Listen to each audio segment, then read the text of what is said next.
서울의 심장부 테헤란로의 오후는 언제나처럼 잿빛 하늘 아래 분주하게 움직였다. 11월의 칼바람이 빌딩숲 사이를 휘저으며 행인들의 옷깃을 파고들었지만 마이바흐의 뒷좌석은 바깥 세상과 완벽하게 단절된 고요한 섬이었다. JK그룹의 총수 강민주는 태블릿 화면에 떠있는 복잡한 재무제표에서 눈을 떼지 않았다. 그의 세상은 이처럼 숫자로 이루어져 있었다.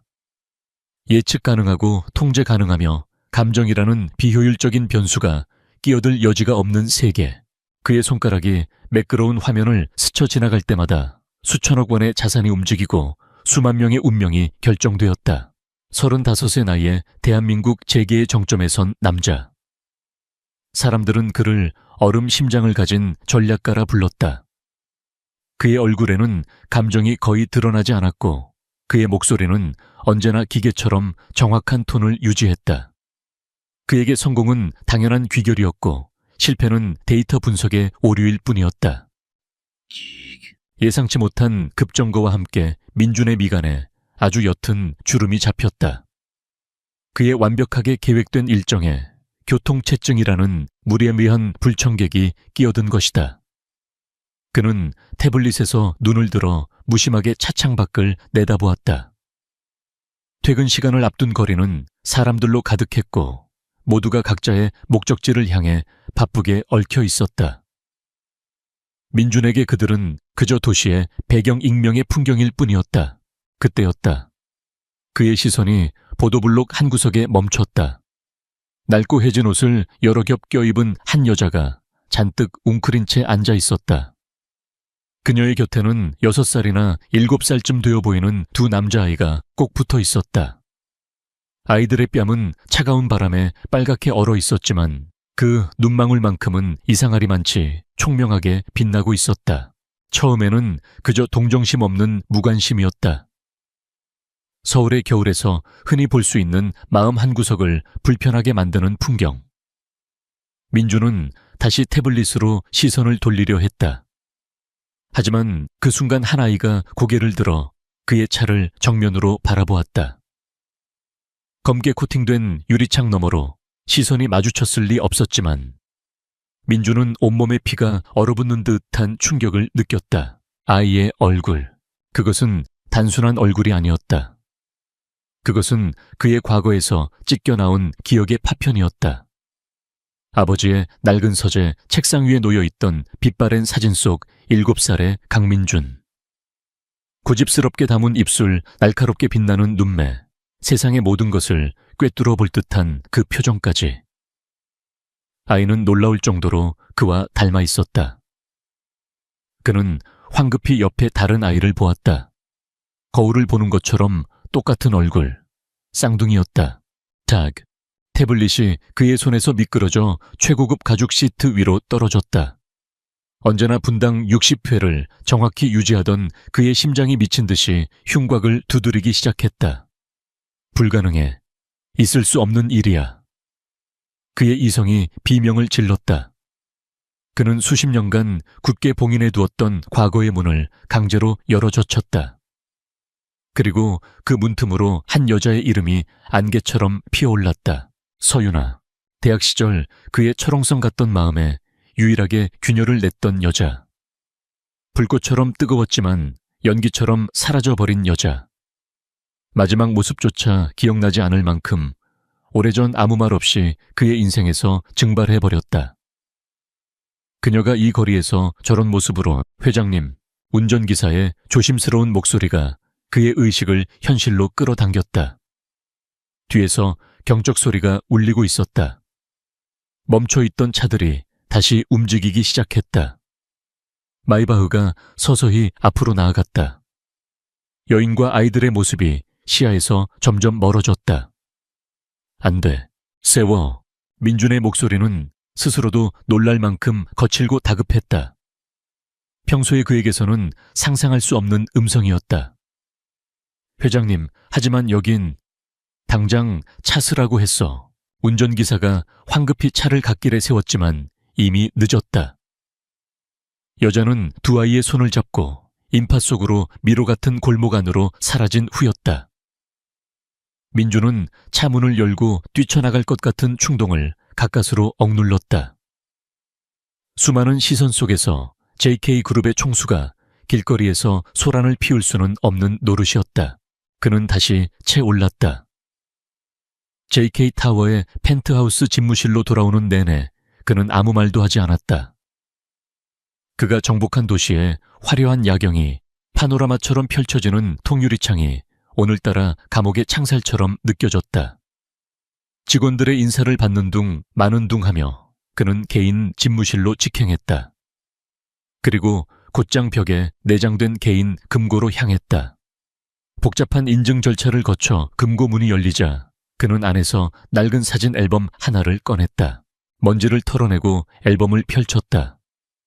그리고 거기 아버지와 함께 찍은 사진 속에서 웃고 있는 7살의 자신을 보았다. 거리에서 본 아이와 소름 끼치도록 똑같은 얼굴. 유전자의 힘이라고 하기에는 너무나도 완벽한 일치였다. 심장이 바닥으로 곤두박질치는 기분이었다. 그는 개인 전화기를 들었다. 수화기 너머로 단 한 번의 신호음이 울리고 언제나처럼 침착한 목소리가 들려왔다. 김비서입니다. 김도연 비서. 10년 넘게 그의 곁을 지킨 유일한 사람이자 그의 수족이자 그림자였다. 김비서. 민준의 목소리는 낮고 위험하게 가라앉아 있었다. 오늘 오후 4시 30분경 테헤란로 강남역 사거리 부근 30대 초반으로 보이는 여자와 7살 전후의 쌍둥이 남자아이를 찾아 김비서는 아무것도 묻지 않았다. 그저 총수의 명령을 입력하는 기계처럼 조용히 듣고 있었다. 여자는 행색이 남루했고 아이들은 민주는 잠시 말을 멈췄다. 나와 닮았다. 수화기 너머에서 아주 미세한 숨소리의 변화가 느껴졌지만 김비서는 여전히 침묵을 지켰다. 무세운 수를 써서라도 찾아 보안팀 전체를 동원해서라도 내일 아침 해가 뜨기 전까지 그들의 신원 과거 모든 것을 내 책상 위에 올려놔. 알겠습니다, 회장님. 전화를 끄는 민준의 손이 미세하게 떨리고 있었다. 지난 10년간 단 한 번도 느껴보지 못한 생경한 감각이었다. 견고했던 그의 성에 균열이 생겼다. 그가 애써 외면하고 묻어버렸던 과거의 유령이 그가 결코 존재하리라. 상상조차 하지 못했던 현실을 끌고 그의 앞에 나타난 것이다. 그날 밤 강민주는 한숨도 잠들지 못했다. 수천억짜리 프로젝트 계약서도 적대적 M&A 방어 전략도 그의 머릿속에 들어오지 않았다. 오직 차가운 바람에 빨갛게 얼어붙은 두 아이의 뺨과 절망과 체념이 뒤섞인 채 그를 스쳐 지나갔던 한 여자의 희미한 실루엣만이 그의 뇌리를 떠나지 않았다. 만약이라는 가정이 현실이라면 그의 인생은 송두리째 다시 쓰여야 했다. 부와 명예의 정점에서 군림하던 왕은 자신의 왕국이 얼마나 허술한 기반 위에 세워져 있었는지를 깨닫기 시작했다. 그리고 그 깨달음의 끝에는 감당할 수 없는 진실이 기다리고 있을 것만 같은 불길한 예감이 엄습했다. 동이 트기 전의 시간 세상이 가장 깊은 어둠에 잠겨 있을 때 강민준의 펜트하우스 집무실은 대낮처럼 밝았다. 그는 꼬박 하룻밤을 서성였다. 그의 발밑으로 잠든 도시는 고요했지만 그의 머릿속은 지진이라도 난 듯 모든 것이 흔들리고 있었다. 책상 위에는 낡은 사진 한 장만이 덩그러니 놓여 있었다. 7살의 자신. 그리고 그 위로 어제 보았던 두 아이의 얼굴이 겹쳐졌다. 부정할수록 선명해지는 현실이었다. 정확히 약속된 시간 새벽 5시. 집무실 문이 소리 없이 열리고 김도연 비서가 들어섰다. 그의 얼굴은 평소처럼 무표정했지만 그가 들고 있는 얇은 서류철에서는 밤샘 조사에 피로가 묻어났다. 회장님, 김 비서는 아무런 서론 없이 서류철을 민준의 책상 위에 올려놓았다. 10년간 그를 보좌해온 김 비서의 일 처리 방식이었다. 보고서는 언제나 완벽하고 철저했다. 하지만 이번 서류철의 두께는 이례적으로 얇았다. 그것만으로도 이번 일이 얼마나 비정상적인지를 말해주고 있었다. 민주는 떨리는 손을 감추며 서류철을 열었다. 첫 장에 있는 여자의 증명사진이 그의 눈을 찔렀다. 세월의 흔적이 묻어 있었지만 틀림없는 서윤아였다. 사진 아래에는 간결한 정보가 적혀 있었다. 이름 서윤아, 액슈윤 1인 나이 34세, 특이상 7년 전부터 모든 공식적인 사회활동. 기록 전무 첸무, 심장이 쿵하고 내려앉았다. 7년. 그녀가 사라진 시간과 정확히 일치했다. 그는 다음 장으로 넘겼다. 두 아이의 흐릿한 사진과 함께 정보가 나타났다. 이름 한솔 한결, 쌍둥이 형제 추정 나이 6세만 6세 곧 7세가 됨. 기타 출생신고가 비정상적으로 늦게 연고가 불분명한 지역에서 이루어짐. 부후라는 공란, 모든 조각이 하나의 끔찍한 그림을 향해 맞춰지고 있었다. 7년 전 사라진 유나, 그리고 6년하고도 몇 개월 전에 태어난 아이들. 시간의 공백은 의심의 여지 없이 하나의 가능성을 가리키고 있었다. 민준의 아이들이었다. 이게 다인가 민준의 목소리는 잠겨 있었다. 죄송합니다, 회장님. 김 비서가 고개를 숙였다.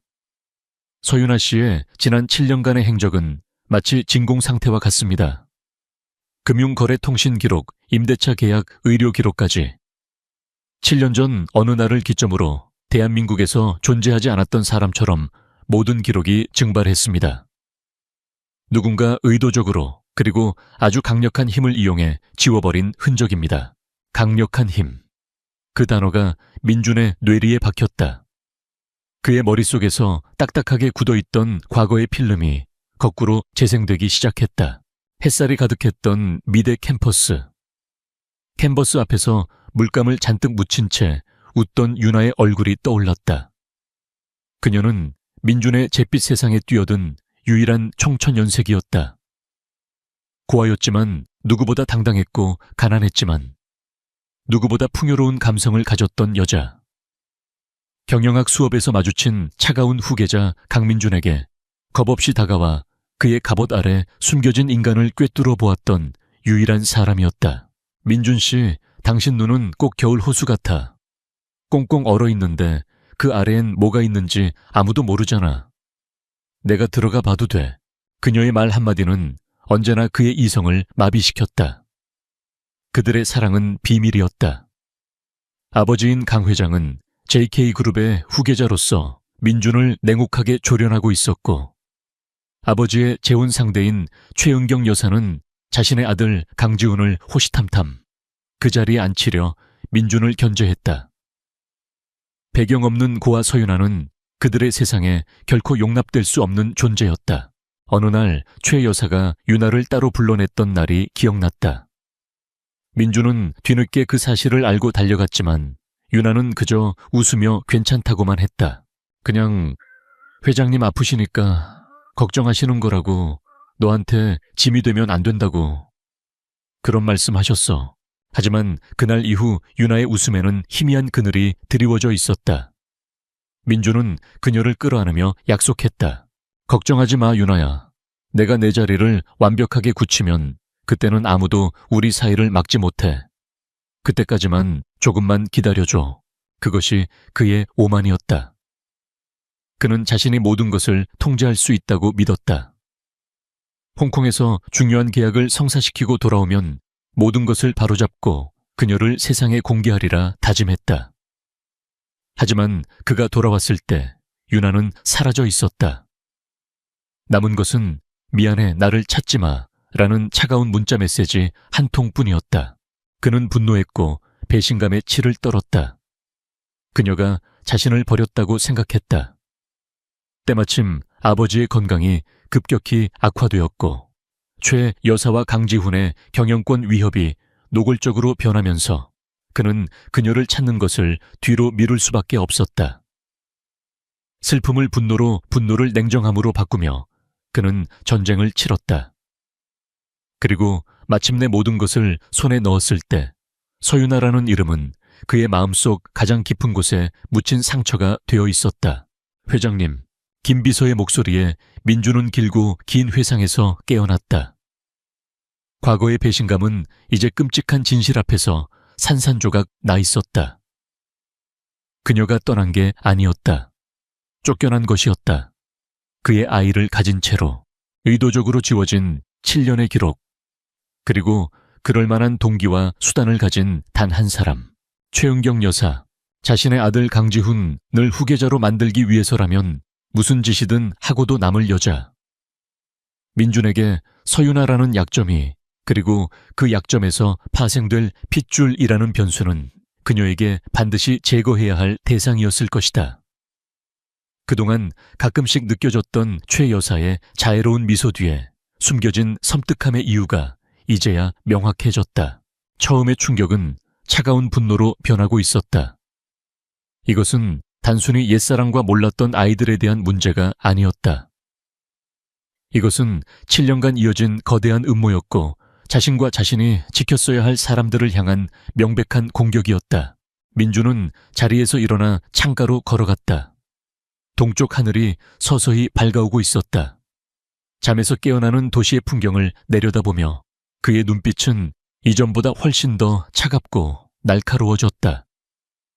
그의 세상은 뒤집혔지만 오히려 정신은 얼음처럼 맑아졌다. 그는 더 이상 충격에 빠진 남자가 아니었다. 그는 다시 얼음 심장을 가진 전략가로 돌아왔다.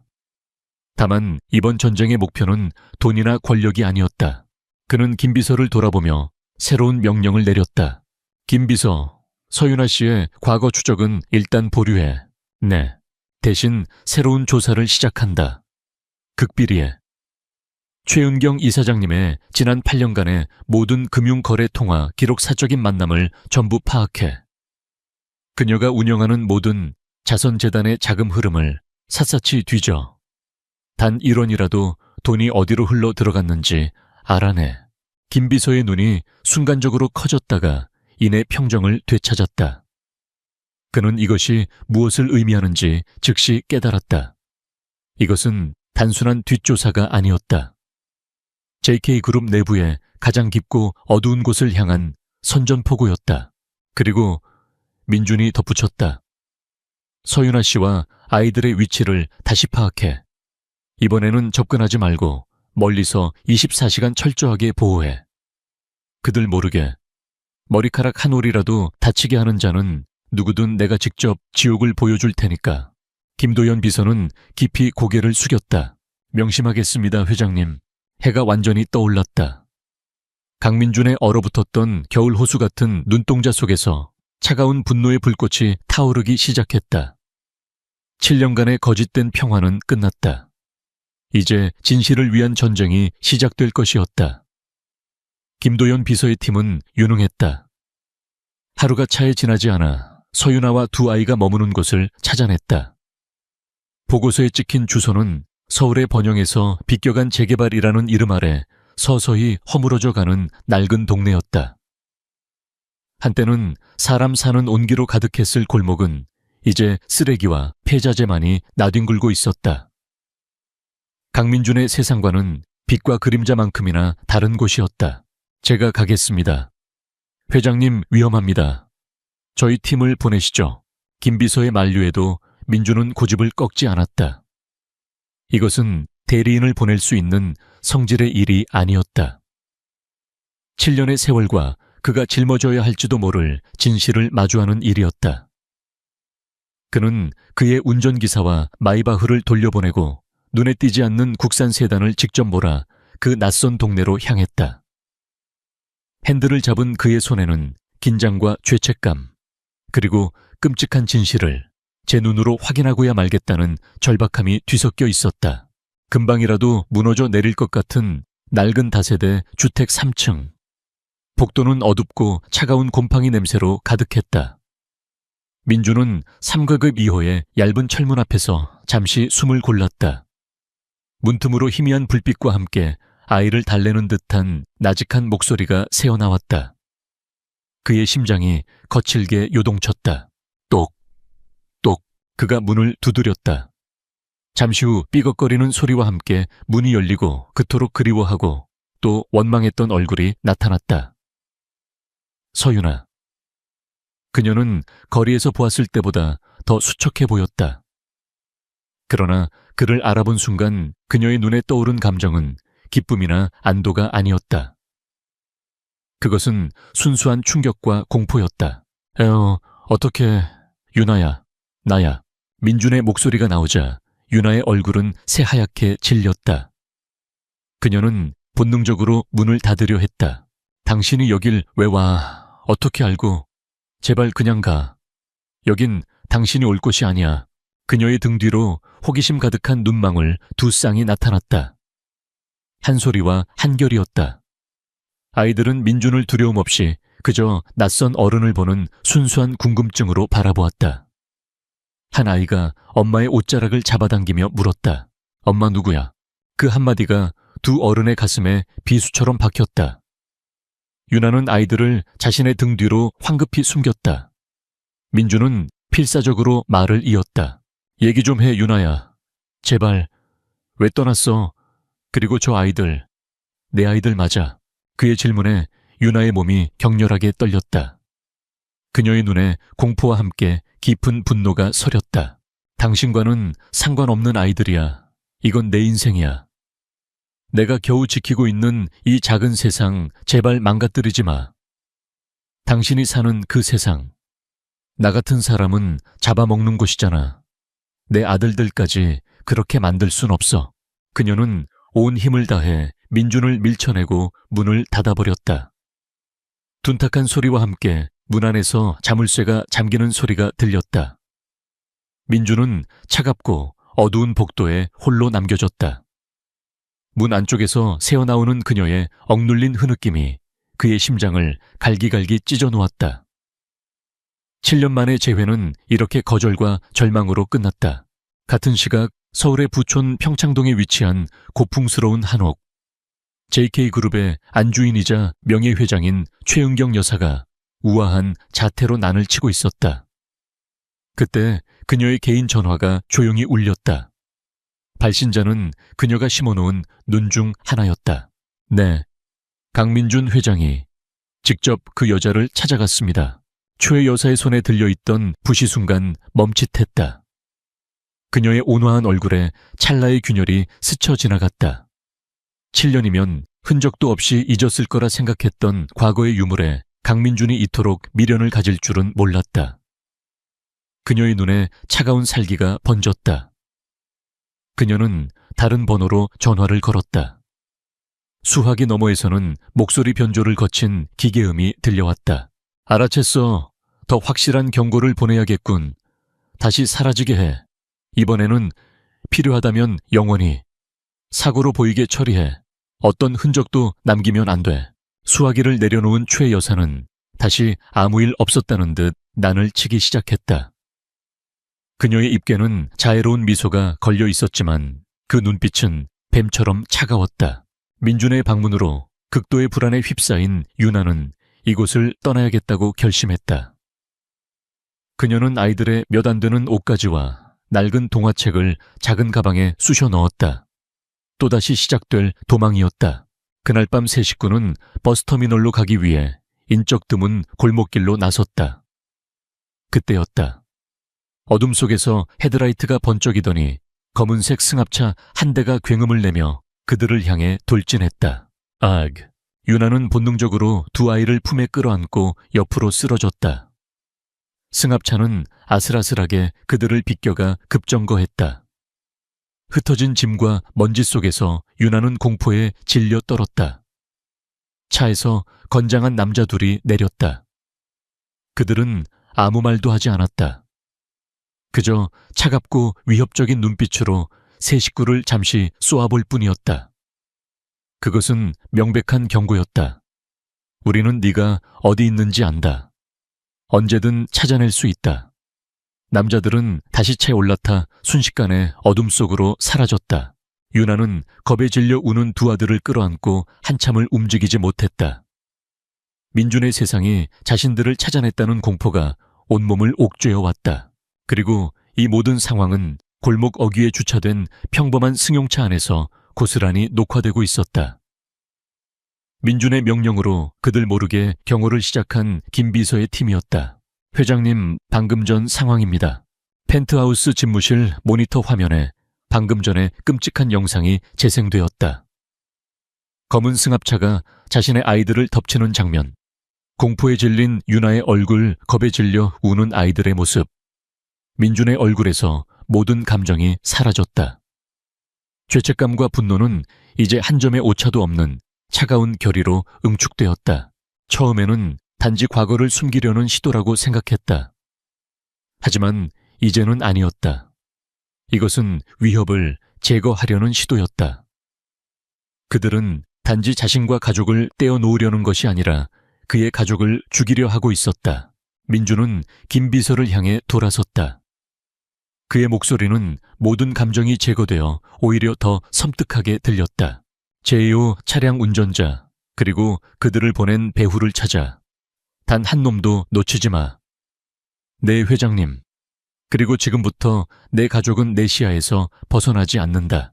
민준의 눈이 얼음처럼 빛났다. 무세운 수를 써서라도 당장 그들을 내게 데려와. 지금 당장. 개인적인 드라마는 이제 생사를 건 전쟁으로 변모했다. 얼음의 왕좌에 앉아있던 남자는 그의 가족을 지키기 위해 직접 검을 뽑아 들 준비를 마쳤다. 강민준의 명령은 즉각적인 행동으로 이어졌다. 그의 지시에 따라 움직이는 김도연 비서의 팀은 단순한 경호원을 넘어 국가정보기관에 버금가는 정밀함과 신속함으로 움직였다. 그들이 서윤아의 낡은 보금자리에 도착했을 때 예상했던 대로 그녀는 격렬하게 저항했다. 방금 전의 공격으로 극도의 공포에 사로잡힌 그녀에게 갑자기 나타난 검은 양복의 사내들은 또 다른 위협일 뿐이었다. 오지 마세요. 누구시죠? 제발 저희 좀 내버려 두세요. 그녀는 아이들을 등 뒤에 숨기고 깨진 유리 조각을 무기처럼 집어들었다. 그 처절한 저항 앞에서 훈련된 요원들도 섣불리 다가서지 못했다. 그때 김 비서가 직접 앞으로 나섰다. 그는 자신의 신분증을 꺼내 보이며 차분하지만 단호한 목소리로 말했다. 서윤아 씨, 저희는 해치러 온 게 아닙니다. JK그룹 비서실장 김도현입니다. JK그룹이라는 이름에 윤아의 얼굴이 더욱 하얗게 질렸다. 강민준 회장님의 명령입니다. 이것이 아이들을 지킬 수 있는 유일한 방법이라고 하셨습니다. 위협은 실제하며 그 위협은 회장님에게서 비롯된 것이 아닙니다. 김 비서의 흔들림 없는 눈빛과 목소리에는 상대를 압도하는 힘이 있었다. 윤아는 잠시 망설였다. 방금 전 자신들을 덮쳤던 검은 승합차의 공포, 그리고 지금 눈앞에 이 남자들이 풍기는 질서전견한 위압감. 어느 쪽이 더 위험한지 가늠할 수 없었다. 하지만 아이들의 안전이 걸린 문제였다. 그녀는 결국 떨리는 손에서 유리 조각을 떨어뜨렸다. 그들은 민준의 펜트하우스로 가지 않았다. 너무 많은 눈이 쏠려 있는 곳이었다. 대신 그들이 도착한 곳은 서울의 또 다른 부촌에 위치한 민준의 존재조차 등록되지 않은 비밀 안전가옥이었다. 최첨단 보안 시스템을 갖춘 고급스러운 펜트하우스. 금방이라도 무너질 것 같던 그들의 쪽방과는 천지 차이였다. 윤아에게는 이곳이 또 다른 감옥처럼 느껴졌지만 아이들은 달랐다. 태어나서 처음 보는 푹신한 소파와 따뜻한 방 냉장고를 가득 채운 음식에 한 소리와 한결이는 낯설음 속에서도 금세 활기를 찾았다. 그 모습을 보는 윤아의 마음은 복잡하게 갈라졌다. 얼마 후 강민준이 도착했다. 둘 사이에는 무거운 침묵이 흘렀다. 윤아는 방어적으로 그를 쏘아보았다.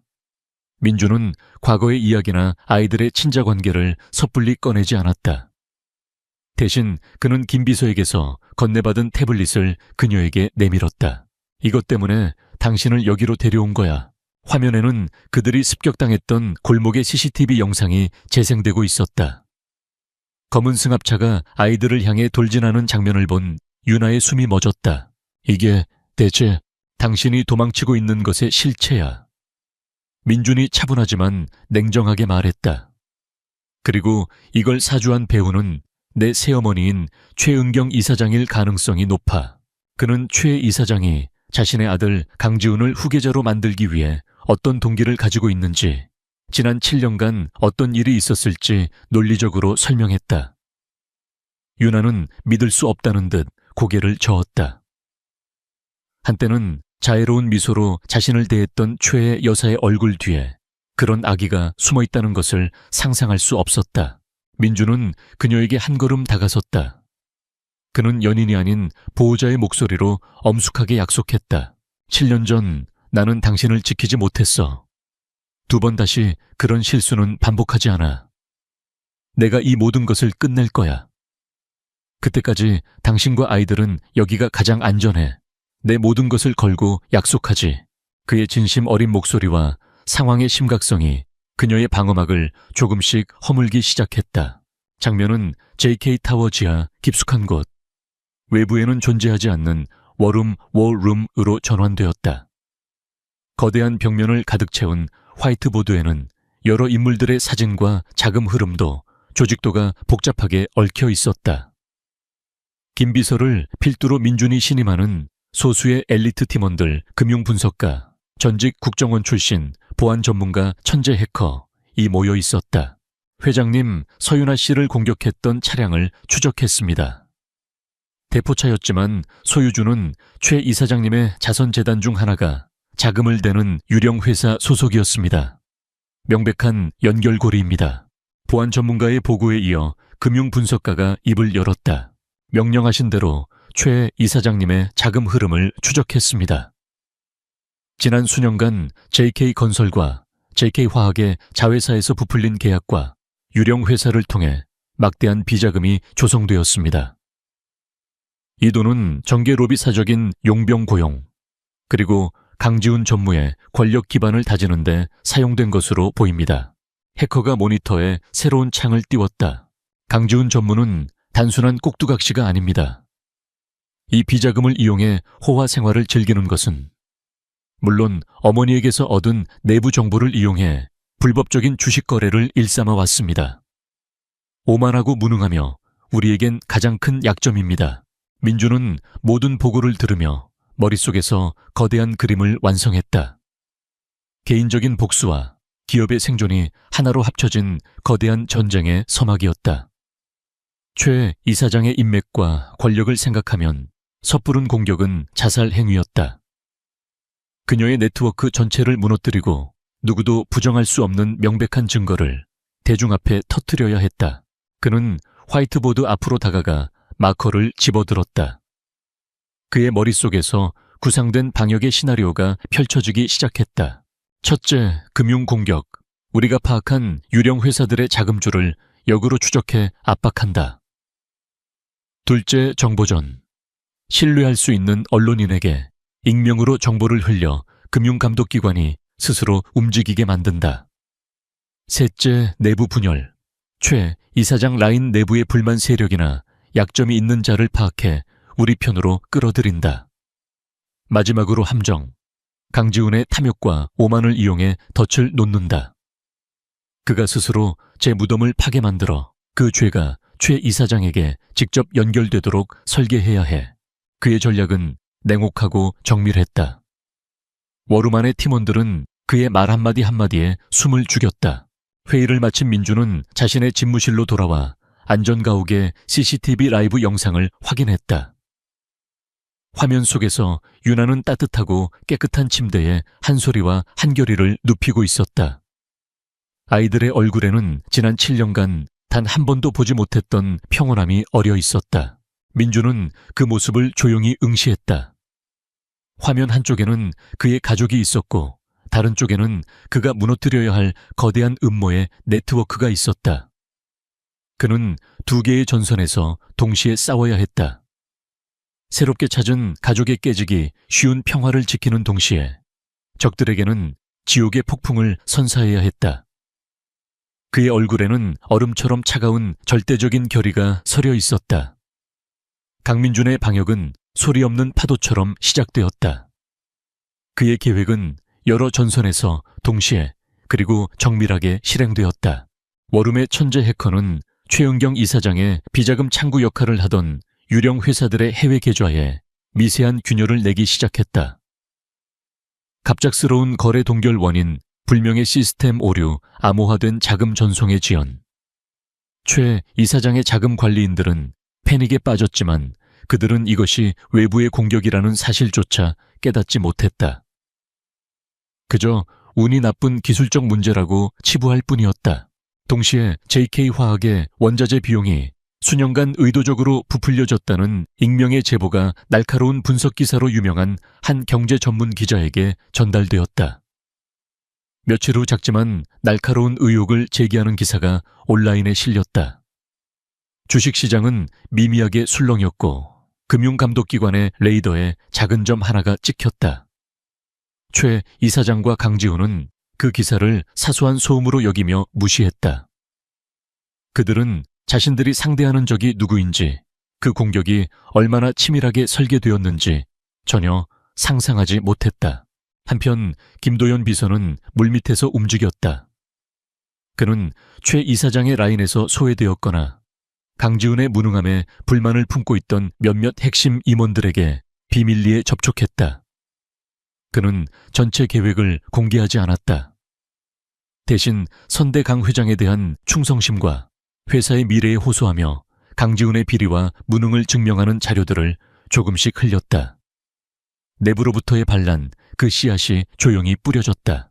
전쟁터의 냉혹함과 달리 안전가옥의 시간은 더디고 조심스럽게 흘러갔다. 강민주는 아무리 늦어도 매일 밤 그곳을 찾았다. 그는 서툰 아버지였다. 그는 유나에게 과거를 캐묻거나 용서를 구하지 않았다. 대신 그는 아이들에게 집중했다. 그는 아이들에게 필요한 옷과 장난감 책들을 사다 주었다. 단순히 비싼 물건이 아니었다. 그림 그리기를 좋아하는 한소리를 위해, 전문가용 미술 도구를 별에 매료된 한결이를 위해 최고급 천체 망원경을 설치해주는 시기였다. 사려 깊은 행동들은 그 어떤 사과보다 더 큰 울림으로 유나의 마음에 와닿았다. 어색함의 얼음을 깬 것은 아이들이었다. 얼음 심장의 전략가. 강민준이 바닥에 주저앉아 복잡한 레고성을 조립하며 쩔쩔매는 모습은 낯설었지만 진심이었다. 한소리와 한결이는 그런 그를 두려워하지 않고 아저씨, 이것도요 하며 그의 주위를 맴돌았다. 유나는 조금 떨어진 곳에서 그 모습을 지켜보았다. 그녀의 심장은 수만 가지의 복잡한 감정으로 요동쳤다. 증오와 연민 두려움과 아주 희미한 기대감. 어느 날 밤 아이들이 잠든 후였다. 유나는 거실에서 홀로 천체 망원경을 보고 있는 민준에게 다가갔다. 그녀는 처음으로 저기가 섞이지 않은 질문을 던졌다. 왜 이렇게까지 하는 거예요? 민준은 천천히 그녀를 돌아보았다. 잠시 동안 그의 얼굴에서 모든 갑옷이 벗겨져 나갔다. 지난 7년간 나는 후계자 없는 왕이었어. 이제야 알았지. 어떤 회사보다 더 중요한 유산이 나에게 있었다는 걸. 다시는 잃지 않을 거야. 그의 솔직하고 무방비한 고백은 7년간 굳게 닫혀있던 그녀 마음의 빗장을 아주 조금 열리게 했다. 그들 사이에 신뢰라는 연약한 싹이 조심스럽게 돋아나고 있었다. 반면 최은경 이사장과 강지훈은 점점 더 거센 압박을 느끼고 있었다. 비자금 흐름에 원인 모를 찻질이 생기고 언론은 성가시게 주변을 킁킁거렸다. 부하들의 움직임도 어딘지 모르게 부자연스러웠다. 최 이사장은 통제력이 약해지고 있다는 초조함에 더욱 공격적으로 변해갔다. 바로 그때 강지훈이 민준이 파놓은 함정으로 스스로 걸어 들어왔다. 최근 주식 투자 실패로 손실을 본 그는 자신의 능력을 증명하고 싶어 안달이 나 있었다.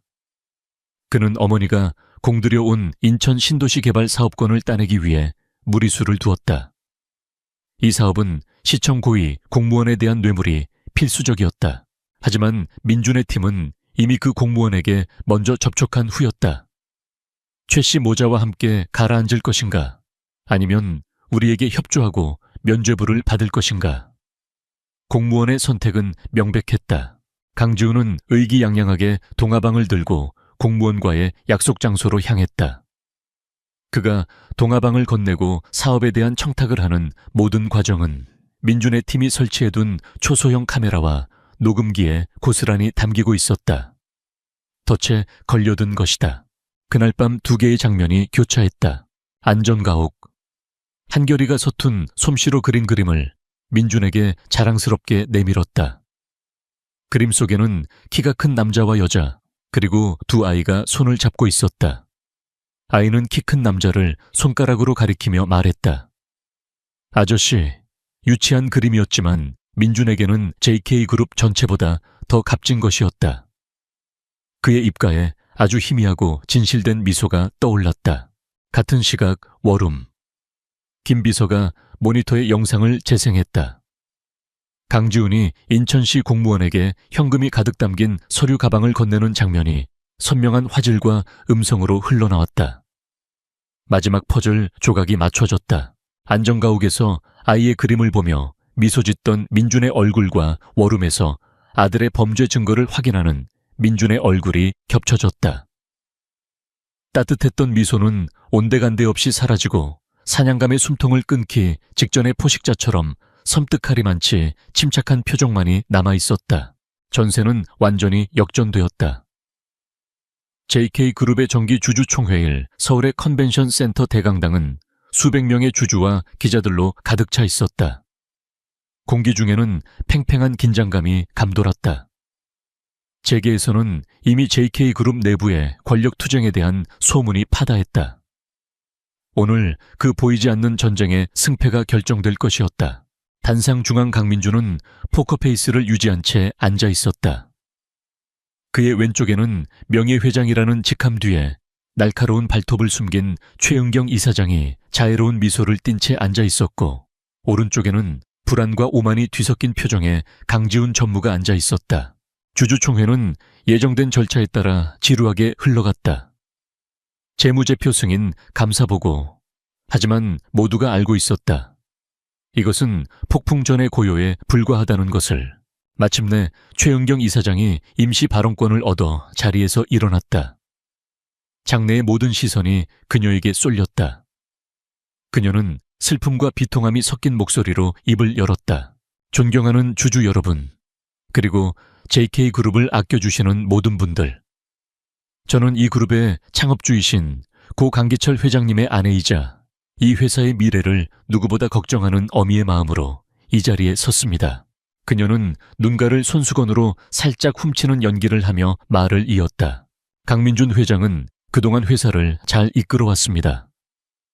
하지만 최근 그의 독단적인 경영과 불투명한 의사결정은 회사를 큰 위기로 몰아넣고 있습니다. 뿐만 아니라 그의 사생활에서 불거진 도덕적 문제 역시 JK그룹의 명예에 심각한 흠집을 내고 있습니다. 사생활 문제. 그 단어에 기자들의 카메라 플래시가 일제히 터졌다. 최 이사장은 이 자리에서 서윤아의 존재를 폭로함으로써 민준을 스캔들에 휘말린 부도덕한 총수로 몰아갈 작정이었다. 그녀는 준비한 자료들을 제시하며 민준이 최근 무리하게 추진한 몇몇 프로젝트의 위험성을 과장하여 비난했다. 그녀의 편에 선 몇몇 이사들이 동조 발언을 쏟아내며 장내의 분위기를 몰아갔다. 모든 것이 그녀의 시나리오대로 흘러가는 듯했다. 이제 마지막 결정타만 남은 상황이었다. 따라서 저는 회사의 미래를 위해 강민준 회장의 해임안을 긴급 안건으로 상정하는 바입니다. 장내는 술렁임으로 가득 찼다. 강지훈의 입가에 승리의 미소가 번졌다. 하지만 공격의 대상인 강민준은 미동도 없이 그 모든 것을 지켜보고 있었다. 마침내 사회자가 그의 의견을 묻자 그는 천천히 마이크 앞으로 다가갔다. 최은경 이사장님의 우려에 깊은 유감을 표합니다. 그의 목소리는 놀라울 정도로 차분했다. 하지만 사실 관계를 바로잡을 필요가 있겠습니다. 이사장님께서 제기하신 문제들은 사실과 다릅니다. 오히려 진짜 위기는 다른 곳에 있습니다.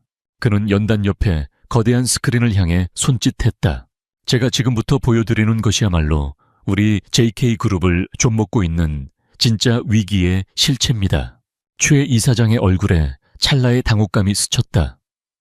저 자신감은 대체 어디서 나오는 거지? 다음 순간 스크린에 영상이 나타났다. 어두운 고급 룸살롱. 화면 속에는 강지훈 전무가 인천시의 고위 공무원에게 현금이 가득 담긴 동화방을 건네며 사업 청탁을 하는 장면이 고스란히 담겨 있었다. 날짜와 시간, 그리고 그들의 대화 내용이 선명한 자막으로 함께 표시되었다. 저게 뭐야? 강지훈이 비명을 지르며 자리에서 벌떡 일어났다. 장내는 아수라장이 되었다. 최은경 이사장의 얼굴은 새하얗게 질렸다. 하지만 그것은 시작에 불과했다. 화면은 곧바로 다음 영상으로 넘어갔다. 서윤아와 아이들이 살던 골목길의 CCTV 영상. 검은 승합차가 그들을 향해 돌진하는 장면이 슬로우 모션으로 재생되었다. 그리고 그 차량의 소유주가 최 이사장의 자선재단과 연결된 유령 회사라는 증거 자료가 뒤이어 나타났다. 이것은 단순한 경영권 다툼이 아닙니다. 살인 미수입니다. 민준의 목소리가 얼음처럼 차갑게 강당 전체에 울려 퍼졌다. 쉴 틈도 없이 스크린에는 지난 수년간 JK건설과 화학에서 비자금이 조성되어 최은경 이사장의 비밀 계좌로 흘러들어간 내역이 복잡한 도표와 함께 펼쳐졌다. 돈 세탁에 동원된 유령 회사들의 이름 날짜 금액이 한치의 오차도 없이 기록되어 있었다. 그것은 누구도 부정할 수 없는 완벽한 범죄의 기록이었다. 최은경은 온몸을 부들부들 떨었다. 그녀가 수십 년간 쌓아 올린 성이 눈앞에서 무너져 내리고 있었다. 거짓말이야. 전부 조작이야. 저건 음해야. 그녀의 비명은 장내의 소란 속에 공허하게 흩어졌다. 그녀의 편에 섰던 이사들은 이미 얼굴이 사색이 되어 고개를 숙이고 있었다. 민주는 마지막 결정타를 날렸다.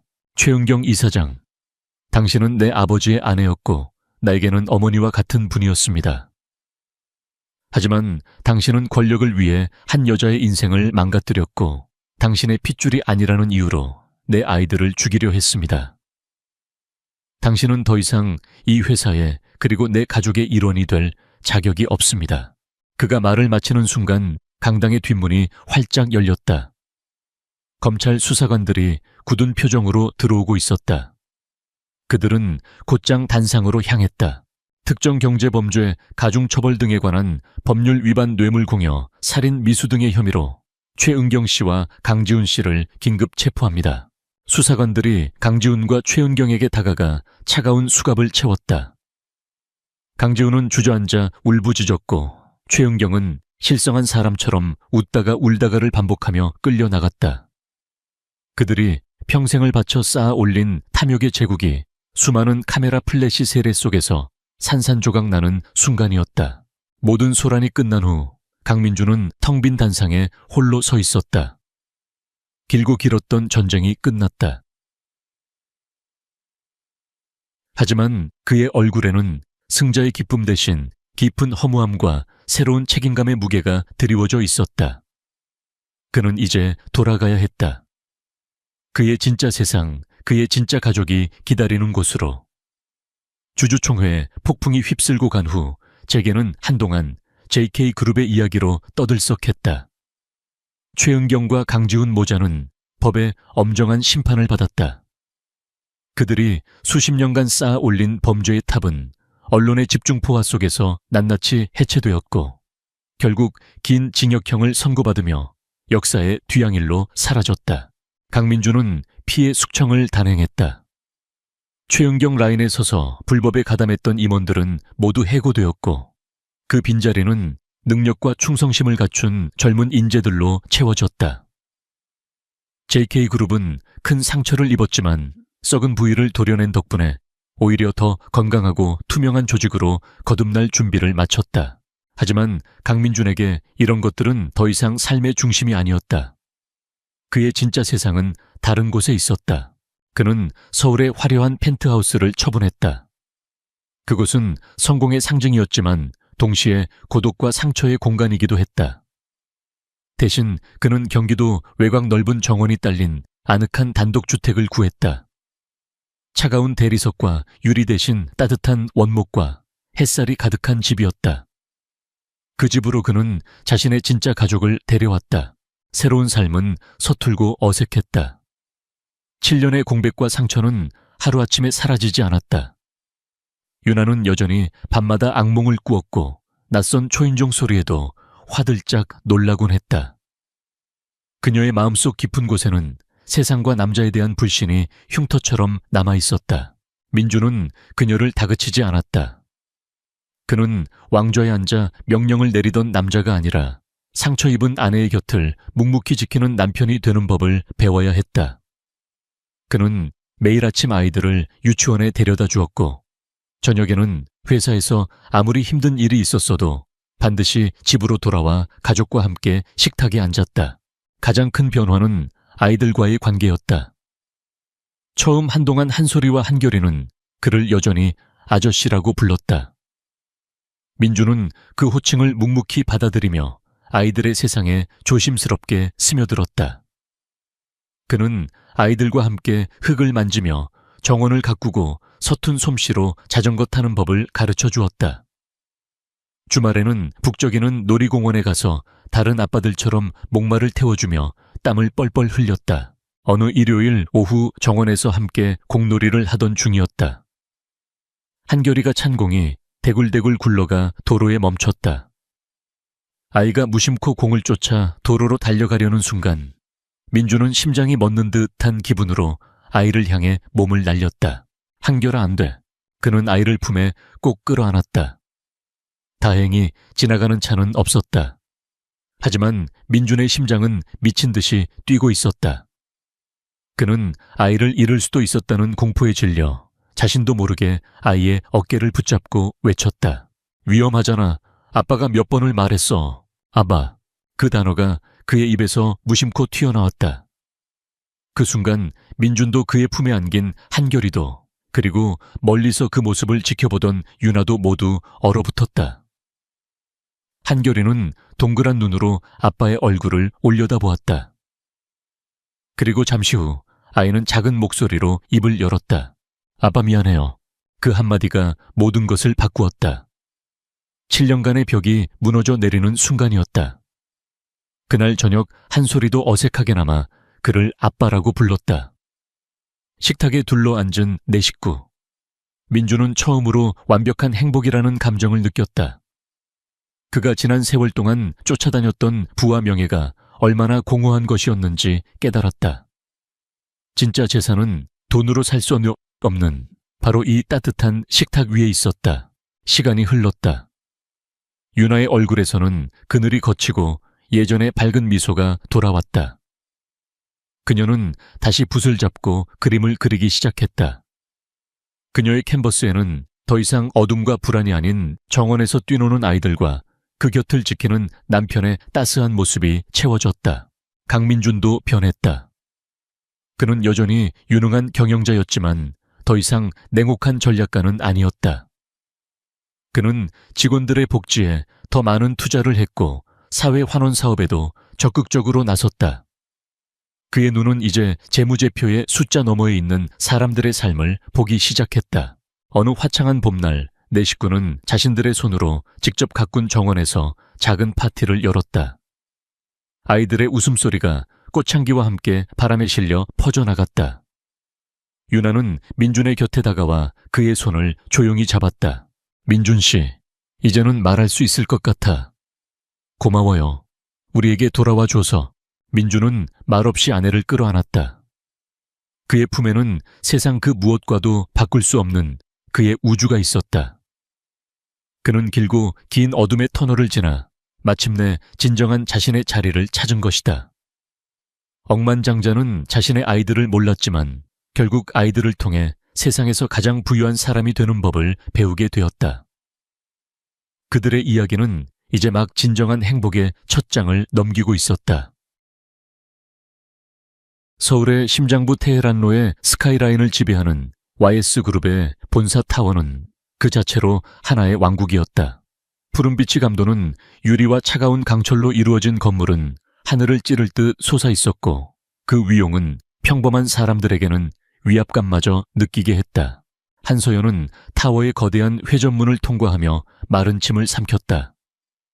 그녀의 손에는 지난 몇 주간 밤을 새워가며 준비한 두툼한 포트폴리오가 들려 있었다. 그것은 그녀의 유일한 무기이자 희망이었다.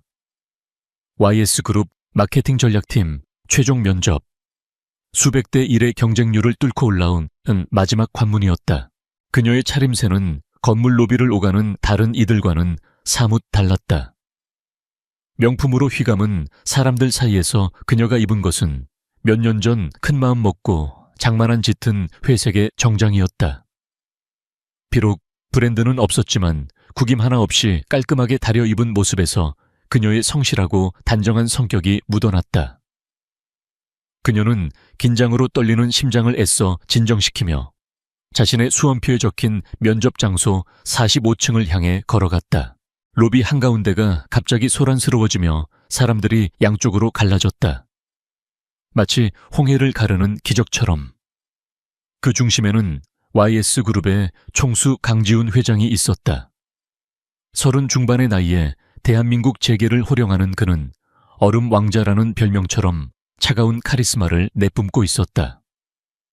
완벽하게 재단된 이탈리아제 슈트 감정을 읽을 수 없는 깊은 눈, 그리고 주변의 모든 것을 무의미하게 만드는 듯한 냉정한 표정.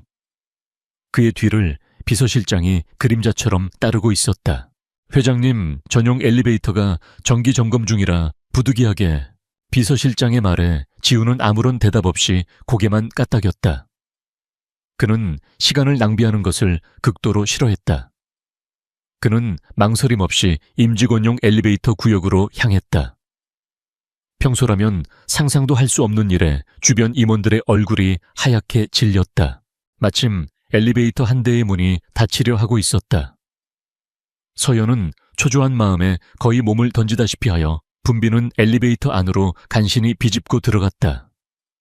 그녀가 안도의 한숨을 내쉬는 순간 엘리베이터가 쿵 하는 소리와 함께 살짝 아래로 요동쳤다. 갑작스러운 흔들림에 안에 있던 사람들이 비틀거렸다. 아어머, 악, 짧은 비명이 터져 나왔다. 그 순간 서연의 손에 힘겹게 들려있던 포트폴리오가 미끄러졌다. 수십 장의 종이들이 하얀 나비처럼 공중으로 흩어졌다. 당황한 그녀가 허리를 숙여 서류들을 주우려던 찰나 그녀의 몸이 중심을 잃고 앞으로 고꾸라졌다. 그녀는 누군가의 단단한 가슴에 정면으로 부딪혔다. 동시에 다른 사람이 들고 있던 테이크아웃 커피가 공중으로 튀어올라 그녀가 부딪힌 남자의 하얀 셔츠와 값비싼 재킷 위로 쏟아졌다. 정적. 엘리베이터 안에 모든 소음이 멎었다. 시간마저 멈춘 듯 했다. 커피를 쏟은 직원의 얼굴은 사색이 되었고 주변 사람들은 숨조차 제대로 쉬지 못했다. 그들이 감히 눈도 마주치지 못하는 존재, 강지훈 회장의 옷에 씻을 수 없는 오점을 남겼기 때문이다. 모두의 머릿속에는 단 하나의 생각만이 스쳤다. 이제 저 여자는 끝났다. 강지훈의 미간이 미세하게 좁혀졌다. 그의 얼굴은 평소보다 더욱 차갑게 얼어붙었다. 짙은 커피 향이 그의 후각을 자극했고 축축한 불쾌감이 재킷을 통해 전해졌다. 그의 입이 열리려는 순간이었다. 하지만 예상했던 분노의 폭발은 없었다. 서연은 비명을 지르거나 겁에 질려 용서를 구하지도 않았다. 그녀는 놀랍도록 침착했다. 그녀의 첫 번째 행동은 바닥에 흩어진 자신의 서류들을 재빨리 끌어모으는 것이었다.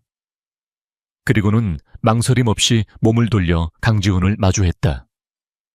그녀는 자신의 가방에서 하얗고 깨끗한 손수건을 꺼내 들었다. 죄송합니다. 그녀의 목소리는 떨림 없이 맑고 단호했다. 그녀는 허리를 숙여 그의 재킷에 묻은 커피 자국을 조심스럽게 하지만 전문적인 손길로 톡톡 두드리며 닦아내기 시작했다. 지금 즉시 처리하면 얼룩이 깊게 스며드는 것을 막을 수 있습니다. 제 손수건입니다만 우선 이걸로 응급처치를 하시는 게 좋겠습니다. 그녀는 문제를 해결하고 있었다. 변명이나 용서를 구하는 대신 강지훈은 말문이 막혔다. 그는 자신의 인생에서 두 종류의 반응에만 익숙했다. 아첨과 복종 혹은 두려움과 회피. 하지만 눈앞에 이 여자는 그 어느 쪽도 아니었다. 당황스러운 상황 속에서도 이성을 잃지 않는 침착함, 그리고 문제를 정면으로 마주하는 실용적인 태도. 그것은 그에게 완전히 새로운 종류의 경험이었다. 그는 처음으로 그녀를 제대로 쳐다보았다. 화장기 없는 수수한 얼굴이었지만 그 아래에는 총명하고 맑은 눈빛이 있었다. 흐트러진 머리카락 사이로 보이는 단단한 의지와 그의 재킷을 닦아내는 망설임 없는 손길. 비록 차림새는 평범했지만 그녀에게서는 쉽게 꺾이지 않을 듯한 굳은 심지와 존엄성이 느껴졌다. 에이띵 엘리베이터가 40층에 도착했다. 회장 전용 비서실이 있는 층이었다. 지훈의 비서실장이 당장이라도 서연을 향해 호통을 칠 기세로 나섰지만 지훈은 미묘한 손짓으로 그를 제지했다. 그는 서연의 손에 들린 손수건을 말없이 가져갔다. 그의 손가락이 그녀의 손끝에 스치는 순간 알 수 없는 미세한 전류가 흐르는 듯했다. 그는 그녀를 잠시 더 응시하다가 아무런 말도 없이 엘리베이터에서 내렸다. 그가 사라지고 나서야 엘리베이터 안에 얼어붙었던 공기가 풀리기 시작했다. 사람들은 경악과 안도 그리고 호기심이 뒤섞인 눈으로 서연을 쳐다보았다. 그녀는 그제야 긴장이 풀리는지 심장이 미친 듯이 뛰기 시작하는 것을 느꼈다. 방금 그 남자가 누구인지는 몰랐지만 그가 내뿜는 압도적인 존재감만은 온몸으로 기억할 수 있었다. 그녀는 옷매무새를 가다듬고 다시 한번 자신의 포트폴리오를 굳게 고쳐 안았다. 정신 차리자 한서연. 이제부터가 진짜 시작이야. 한편 자신의 집무실로 향하는 강지훈의 걸음은 평소보다 조금 느렸다. 그의 손에는 작은 자수가 놓인 하얀 손수건이 들려 있었다. 재킷의 축축한 감촉과 손수건의 은은한 섬유유연제 향이 그의 머릿속을 맴돌았다. 그는 방금 전 마주쳤던 그 고요하고 당당했던 여자의 눈빛을 떨쳐낼 수가 없었다. 그것은 낯설고 혼란스러우며 그러나 이상하게도 불쾌하지 않은 감각이었다. 그의 얼어붙었던 세상에 아주 작은 균열이 생기기 시작한 순간이었다. 면접이 열리는 45층의 대기실은 그 자체로 또 다른 세계였다. 대리석 바닥은 거울처럼 반짝였고 벽에는 유명 현대 미술작가의 추상화가 걸려 있었다. 한서연과 함께 최종 면접을 기다리는 다른 지원자들은 하나같이 명문대 출신의 유학 경험은 기본 누가 봐도 부유한 집안에서 곱게 자란 티가 나는 사람들이었다. 그들은 서로의 인맥을 과시하며 낮은 목소리로 자기들만의 대화를 나누었고 그들 사이에서 서연은 마치 다른 종족처럼 이질적이었다. 그녀는 주눅들지 않으려 애썼다. 그녀의 자신감은 배경이 아닌 실력에서 나왔다. 손에 쥔 포트폴리오의 묵직함이 그녀에게 용기를 주었다. 그때 지원자들 사이에서 오늘 면접을 주관할 박민혁 이사에 대한 이야기가 흘러나왔다. 그는 YS그룹 대주주의 아들로 오만하고 사람을 배경으로 판단하기로 악명이 높았다. 실력 없는 낙하산은 아니었지만 자신보다 배경이 못한 사람을 대놓고 무시하고 짓밟는 것을 즐기는 인물이라는 흉흉한 소문이 자자했다. 서연의 심장이 다시 한번 불안하게 뛰기 시작했다. 한서연 씨 들어오세요. 이름이 불리자 그녀는 심호흡을 하고 회의실 문을 열었다. 길고 거대한 테이블 그리고 그 양옆으로 도열하듯 앉아있는 열댓 명의 임원들. 그들의 날카로운 시선이 일제히 그녀에게로 쏟아졌다. 테이블 상석에는 예상대로 박민혁 이사가 앉아 있었다. 그는 30 후반 정도로 보였고 날카로운 인상에 잘 다려진 슈트를 입고 있었지만 그 눈빛에는 사람을 꿰뚫어 보는 듯한 거만함이 가득했다. 그는 서연의 이력서를 건성으로 훑어보더니 그녀의 평범한 지방대 학력과 소박한 옷차림을 번갈아 보며 노골적인 경멸의 미소를 지었다. 한서연 씨, 이력서가 아주 소박하군. YS그룹 같은 최상위 기업의 압박감을 견뎌낼 수 있다고 생각하는 근거가 뭐지? 첫 질문부터 가시가 돋쳐 있었다. 다른 임원들은 박 이사의 눈치를 보며 침묵을 지켰다. 하지만 서연은 당황하지 않았다. 압박감은 결과에 대한 책임감의 다른 이름이라고 생각합니다. 저는 제가 맡은 일에 대해 결과를 책임질 준비가 되어 있습니다. 지난 5년간 세계의 중소기업에서 마케팅을 담당하며 매번 200% 이상의 매출 신장을 기록했습니다. 그 경험들이 저의 근거입니다. 그녀는 침착하게 그러나 단호하게 대답했다. 박민혁의 눈썹이 살짝 치켜 올라갔다. 그는 질문의 방향을 바꿨다. 마케팅은 책상머리 이론으로 하는 게 아니야. 인맥과 네트워크가 중요하지. 한서연 씨가 우리 회사에 가져다 줄 수 있는 네트워크는 뭔가? 제가 가진 최고의 네트워크는 소비자입니다. 서연이 막힘없이 대답했다. 저는 지난 몇 년간 수만 건의 소비자 데이터를 직접 분석하고 수백 명의 소비자를 직접 만나 그들의 목소리를 들었습니다. 트렌드를 만드는 것은 소수의 인플루언서가 아니라 다수의 평범한 소비자들입니다. 저는 그들의 마음을 움직일 수 있는 진짜 네트워크를 가지고 있다고 자부합니다. 그녀의 당돌하지만 논리적인 대답에 몇몇 임원들의 표정이 미세하게 변했다. 박민혁은 이제 노골적으로 불쾌한 표정을 지었다. 그는 그녀를 완전히 짓밟아버리기로 작정한 듯 가장 어려운 과제를 던졌다. 좋아, 말은 그럴듯하군. 그럼 이건 어떤가? 그는 스크린에 YS그룹의 화장품 브랜드 중 하나인 레클라 이 자료를 띄웠다. 레클라는 한때 야심차게 론칭했지만 지금은 시장에서 완전히 실패하여 애물단지로 전락한 브랜드였다. 레클라를 살려낼 방안을 지금 즉석에서 말해봐. 모두가 그것이 불가능한 과제임을 알았다. 하지만 서연의 눈이 빛났다. 이것은 위기이자 기회였다. 그녀는 자신의 포트폴리오를 펼쳐들었다. 사실 저는 레클라 브랜드에 대해 이미 깊이 분석해 보았습니다. 그녀의 말에 회의실이 술렁였다. 그녀는 스크린 앞으로 나아가 자신이 분석한 자료들을 제시하기 시작했다. 레클라의 실패 원인은 제품이 아니라 전략에 있습니다. 우리는 프랑스 명품 브랜드를 어설프게 모방하려다 우리 고유의 정체성을 잃어버렸습니다. 타겟 고객은 불분명했고 마케팅은 허황된 이미지만을 좇았습니다. 그녀는 레클라를 완전히 새롭게 리론칭하는 파격적인 전략을 제안했다. 컨셉은 조선 왕실의 비방을 담은 현대적 재해석. 값비싼 해외 원료 대신 한국의 전통적인 자연 원료를 사용하고 화려한 모델 대신 진정성 있는 스토리텔링으로 승부하는 것이었다.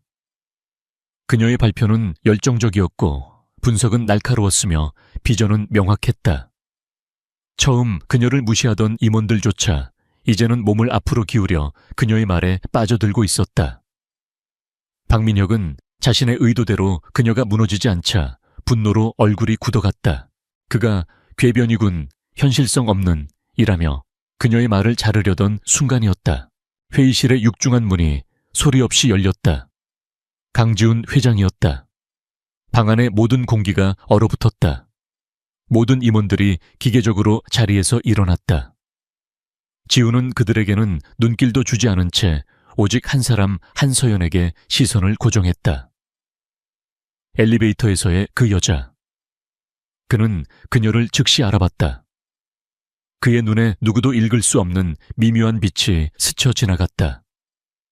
사실 그는 엘리베이터 사건 이후 흥미가 생겨 자신의 집무실에서 실시간으로 면접 상황을 지켜보고 있었다.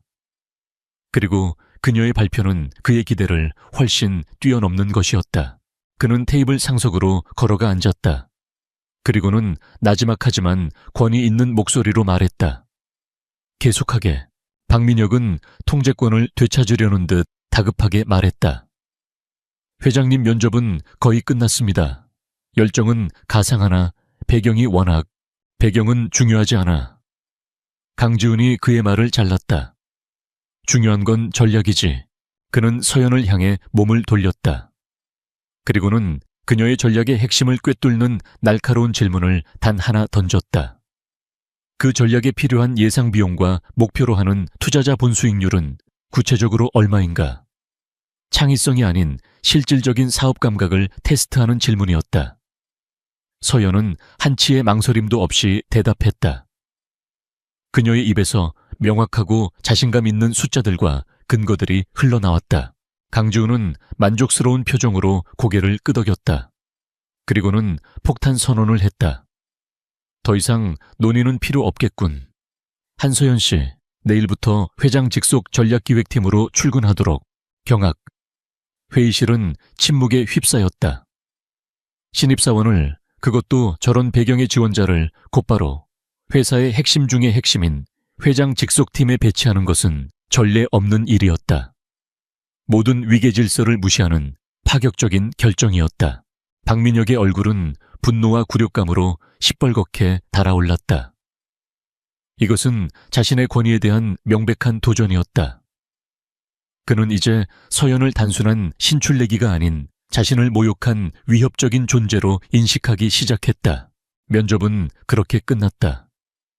서연은 무슨 일이 일어난 건지 제대로 파악하지도 못한 채 멍한 상태로 회의실을 걸어 나왔다. 꿈에 그리던 직장을 얻었지만 등 뒤에 박민혁의 증오에 찬 시선이 비수처럼 꽂히는 것을 느낄 수 있었다. 회의실에 남은 강지훈은 임원들을 향해 차갑게 말했다. YS그룹에 필요한 것은 가문이 아니라 인재다. 명심하도록. 그는 박민혁을 향해 의미심장한 시선을 던진 후 방을 나갔다. 혼자 남은 박민혁은 주먹을 불끈 쥐었다. 그의 눈에는 맹렬한 분노가 타오르고 있었다. 자신을 모욕한 저 계집애와 자신의 자존심을 짓밟은 회장. 그는 두 사람 모두를 반드시 무너뜨리겠다고 그렇게 마음속으로 칼을 갈았다. 치열한 암투와 위험한 계획에 씨앗이 뿌려진 순간이었다. 한서연의 첫 출근 날, 회장 직속 전략기획팀의 공기는 팽팽한 긴장감으로 가득했다. 그곳은 YS그룹의 두뇌들이 모인 핵심 부서였다. 모두가 해외 명문대 출신의 최소 2개 국어는 원어민처럼 구사하는 엘리트 중의 엘리트들이었다. 그들 사이에서 지방대 출신의 낙하산처럼 떨어진 서연은 완벽한 이방인이었다. 사람들은 호기심과 경계심, 그리고 약간의 질투가 섞인 눈으로 그녀를 힐끔거렸다. 그녀는 사무실 구석에 배정된 작은 책상에 앉아 애써 담담한 표정을 지었다. 하지만 쏟아지는 시선이 등 뒤에 박히는 것 같아 숨이 막혔다. 그때 강지훈 회장의 비서인 김 비서가 그녀에게 다가와 첫 업무를 지시했다. 바로 그녀가 면접 때 발표했던 레클라 브랜드 리론칭 프로젝트였다. 회장님의 지시입니다. 한서연 씨에게 프로젝트의 정원을 위임하셨습니다. 자신의 아이디어를 실현할 기회가 주어졌다는 사실에 서연의 가슴이 뛰었다. 하지만 김 비서는 나지막이 한마디를 덧붙였다. 프로젝트의 예산 집행 및 관리는 박민혁 이사님이 총괄하십니다. 여러모로 조심하시는 게 좋을 겁니다. 그 미묘한 경고의 말은 그녀의 마음에 작은 불안의 씨앗을 심었다. 아니나 다를까 박민혁 이사와 프로젝트 팀의 첫 회의는 살얼음판 같았다. 박 이사는 서연을 보자마자 비웃음을 감추지 않았다. 회장님이 자네를 천재라고 생각하시던데 어디 한번 증명해보게. 물론 실패해서 회장님의 안목이 틀렸다는 걸 증명해도 좋고. 그는 서연에게 거의 불가능에 가까운 예상과 터무니없이 짧은 기한을 던져주었다. 프로젝트 팀원들의 태도는 더욱 가관이었다. 그들은 박 이사의 사람들이거나 이미 패배주의에 젖어 어떤 의욕도 없는 사람들이었다. 그들은 서연에게 불완전한 자료를 넘겨주거나 비협조적인 태도로 일관했다. 서연은 이 거대한 프로젝트에 자신 혼자 내던져졌다는 것을 깨달았다. 하지만 그녀는 좌절하는 대신 정면으로 부딪히기로 했다. 그날부터 그녀의 전쟁이 시작되었다. 그녀는 매일 밤 사무실에 남아 수년간의 재무보고서, 판매 데이터, 소비자 불만 사항들을 파고들었다. 그녀의 책상 위에는 커피 믹스 봉지와 에너지 드링크 캔이 쌓여갔다. 그녀는 사무실에만 머무르지 않았다. 직접 발로 뛰었다. 백화점 매장을 찾아가 레클라 제품이 어떻게 먼지 쌓인 채 방치되고 있는지 확인했고 판매 사원들을 만나 소비자들의 생생한 반응을 들었다. 심지어는 제품을 생산하는 지방의 공장까지 직접 찾아갔다. 그리고 그 과정에서 그녀는 이상한 점들을 발견하기 시작했다. 첫째, 재무제표가 이상했다. 레클라의 마케팅 비용은 결과에 비해 터무니없이 높게 책정되어 있었다. 광고를 집행했다는 대행사들은 들어본 적도 없는 유령 회사에 가까웠고 비용은 비정상적으로 부풀려져 있었다. 둘째, 원자재 공급망에 문제가 있었다. 화장품 원료의 매입 단가가 시장가보다 훨씬 비쌌다. 그녀가 공장에서 만난 불만에 가득 찬 한 생산팀장은 윗선에서 지정한 특정 업체에서만 비싼 값에 재료를 사오라고 해서 미치겠다고 힌트를 주었다. 셋째, 고의적인 파괴의 흔적이 보였다. 과거 레클라가 신제품을 출시할 때마다 어떻게 알았는지 즉시 익명의 온라인 커뮤니티에서 조직적인 안티 캠페인이 벌어져 브랜드의 이미지를 깎아내렸다. 그 타이밍은 우연이라고 하기에는 너무나도 절묘했다. 서연의 머릿속에서 흩어져 있던 조각들이 맞춰지기 시작했다. 박민혁 이사는 단순히 무능한 것이 아니었다. 그는 의도적으로 브랜드를 망가뜨리고 있었다. 유령 회사를 내세워 마케팅비와 원자재 비용을 빼돌려 비자금을 조성하는 동시에 브랜드를 실패시켜 누구도 장부를 자세히 들여다보지 못하게 만들고 있었던 것이다. 그녀는 등골이 서늘해지는 것을 느꼈다. 이것은 단순한 업무 과제가 아니었다. 거대 기업의 심장부에서 암약하는 부패한 권력과의 싸움이었다. 명확하고 반박할 수 없는 증거 없이 섣불리 그를 고발했다가는 오히려 자신이 모든 것을 뒤집어 쓴 채 쫓겨나게 될 것이 뻔했다. 그녀가 외로운 싸움을 계속하던 어느 날이었다. 레클라 팀의 막내 연구원인 이은지라는 젊은 사원이 있었다. 그녀는 이상을 꿈꾸며 입사했지만 거대한 현실의 벽 앞에서 침묵하는 법을 먼저 배운 인물이었다. 그녀는 서연의 열정과 끈기를 남몰래 존경하고 있었다. 그날 밤 은지는 퇴근하는 척하며 아무도 모르게 서연의 책상 위에 작은 포스트잇 하나를 붙여놓고 갔다. 거기에는 의문의 서버 폴더 주소 하나가 적혀 있었다.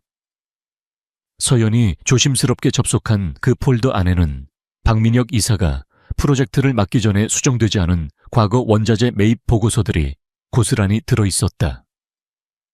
공식 장부에 기재된 가격의 절반도 안 되는 진짜 가격이었다. 박민혁이 쌓아 올린 침묵의 벽에 처음으로 균열이 가는 순간이었다. 깊은 밤 사무실에는 서연 혼자 남아있었다. 그녀는 컴퓨터 모니터 앞에 앉아 박민혁이 제출한 부풀려진 공식 청구서와 숨겨진 폴더에서 찾아낸 과거의 보고서를 나란히 띄워놓고 비교하고 있었다. 증거는 명백했다. 그녀의 눈빛이 결심으로 단단하게 굳어졌다. 그 시각 YS 타워의 최상층. 강지우는 자신의 집무실에서 보안 카메라 영상을 보고 있었다. 텅 빈 사무실의 한쪽 구석 홀로 불이 켜진 책상. 모니터 불빛에 비친 서연의 집중하는 얼굴. 그는 그녀가 무언가 거대한 것을 발견했음을 직감했다. 그리고 그것이 그녀를 위험에 빠뜨릴 것이라는 것도. 그녀의 끈기와 집요함에 감탄하면서도 동시에 그녀를 보호해야 한다는 강한 충동을 느꼈다. 그는 김 비서에게 전화를 걸었다. 박민혁 이사의 최근 자금 흐름을 주시하게, 그리고 한서연 씨의 안전을 확보해. 아무도 모르게. 서연은 아직 모르고 있었다. 자신이 파헤치고 있는 거대한 부패의 배후에 자신을 지켜보는 또 다른 눈이 있다는 것을. 그리고 보이지 않는 곳에서 그녀와 그 두 사람의 공동전선이 막 형성되기 시작했다는 사실을. 거대한 전쟁의 서막이 오르고 있었다. 한서연은 거대한 벽에 부딪혔다. 박민혁 이사가 빼돌린 자금의 흐름을 증명할 회계 자료와 원자재 매입가의 차이를 보여주는 과거 보고서는 확보했지만 그것만으로는 부족했다. 그의 범죄를 완벽하게 입증하기 위해서는 그가 의도적으로 브랜드를 망가뜨렸다는 것을 증명할 결정적인 증거가 필요했다. 과거의 마케팅 전략 회의록이나 내부 감사 자료 같은 것들. 하지만 그 모든 자료들은 철저히 기밀로 분류되어 있었고 그녀의 접근 권한으로는 열람이 불가능했다. 그녀는 공식적인 경로를 통해 자료를 요청했지만 박민혁이 만들어 놓은 관료주의의 벽에 막혀 번번이 거절당했다. 그는 프로젝트와 무관한 자료에 대한 열람은 불허한다는 말만 앵무새처럼 반복했다. 그녀는 며칠 밤낮으로 다른 방법을 찾아 헤맸지만 소용없었다. 거대한 조직 안에서 권한 없는 평사원의 한계는 명백했다. 강지훈은 그 모든 상황을 자신의 집무실에서 보고받고 있었다. 김 비서를 통해 그녀가 기밀자료 보관소에 접근하려다 계속 실패하고 있다는 사실을 알게 되었다. 그는 그녀가 박민혁의 부패를 깊숙이 파고들고 있다는 것을, 그리고 그 때문에 위험한 상황에 처해 있다는 것을 직감했다. 그가 직접 파일을 건네줄 수도 있었다. 하지만 그것은 자신의 개입을 드러내는 짓이며 오히려 그녀를 더욱 위험한 위치로 몰아넣을 수 있었다. 그는 더 교묘하고 더 은밀한 방법을 사용해야 했다. 다음 날 아침 서연은 자신의 이메일함에서 무심코 지나칠 법한 전체 메일 한 통을 발견했다. 구형 아카이브 데이터베이스 이전 작업을 위한 서버 점검 및 전 팀장급 임시 접근 권한 부여 안내. 그녀가 레클라 프로젝트를 맡으며 임시로 부여받았던 팀장 직책. 이것은 그녀에게만 주어진 아주 짧고 은밀한 기회의 창이었다. 서연은 심장이 뛰는 것을 느꼈다. 우연이라고 하기엔 너무나도 절묘한 타이밍. 그녀는 이것이 자신에게 주어진 유일한 기회임을 직감했다. 그녀는 그날 하루 종일 그리고 밤늦게까지 컴퓨터 앞에 앉아 임시로 열린 기밀 자료들을 미친 듯이 다운로드하고 분석했다. 그리고 마침내 찾아냈다. 박민혁이 고의적으로 잘못된 전략을 밀어붙였던 회의록, 그리고 그로 인한 손실을 교묘하게 덮어버린 내부 감사 보고서의 원본. 스모킹건이었다. 더 많은 데이터를 확보하자 서연의 리론칭 계획은 더욱 구체적이고 대담해졌다. 강지훈은 그것을 핑계로 그녀를 자신의 집무실로 호출하는 횟수를 늘렸다. 보고라는 공식적인 명분 아래 그는 그녀를 더 보고 싶었고 그녀와 더 대화하고 싶었다. 그들의 회의는 결코 낭만적이지 않았다. 그것은 불꽃 튀는 지적인 스파링에 가까웠다. 그는 그녀의 아이디어를 날카롭게 공격했고 논리의 허점을 파고들었으며 그녀의 의지를 시험했다. 하지만 그녀는 물러서지 않았다. 데이터를 근거로 조목조목 반박했고 때로는 그의 가정 자체에 대담하게 이의를 제기했다. 이런 지적인 대립은 두 사람 사이에 기묘한 종류의 유대감을 만들어냈다. 그는 자신에게 두려움 없이 맞서는 부하 직원을, 아니 그 어떤 사람도 만나본 적이 없었다. 그는 그녀의 명석한 두뇌를 깊이 존중하게 되었다. 그녀 역시 얼음 왕자라는 가면, 뒤에 숨겨진 날카롭고 외롭지만 누구보다 뛰어난 한 남자의 진짜 모습을 보기 시작했다. 말없는 관심의 신호들이 오갔다. 그는 그녀가 끼니를 걸으며 일하는 것을 보고는 말없이 그녀의 책상으로 최고급 샌드위치와 커피를 배달시켰다. 그녀는 그가 깊은 생각에 잠길 때면 만년필을 손가락으로 톡톡 두드리는 버릇이 있다는 것을 발견했다. 서로가 서로를 의식하고 있다는 무언의 증거들이었다.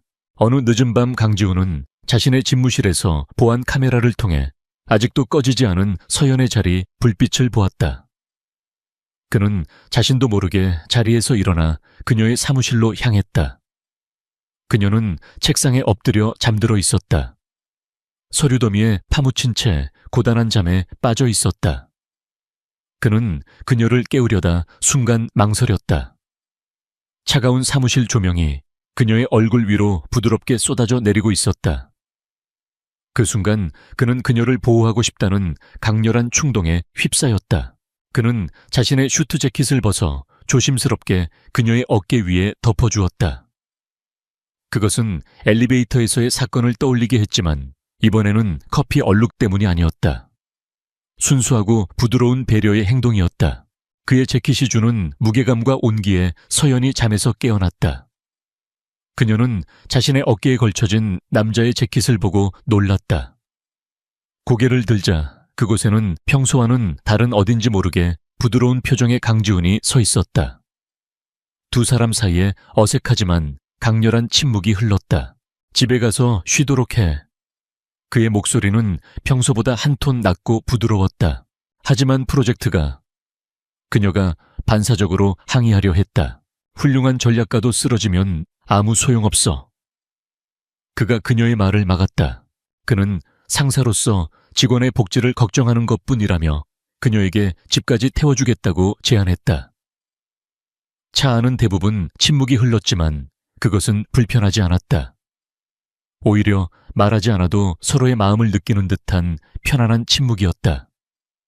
두 사람 모두 이 관계의 변화를 예리하게 감지하고 있었다. 그것은 설레면서도 두려운 감정이었다. 집에 도착한 서연은 그의 재킷을 손에 든 채 한참을 서 있었다. 재킷에서는 그의 거심이 분명한 희미하고 고급스러운 향수 냄새가 났다.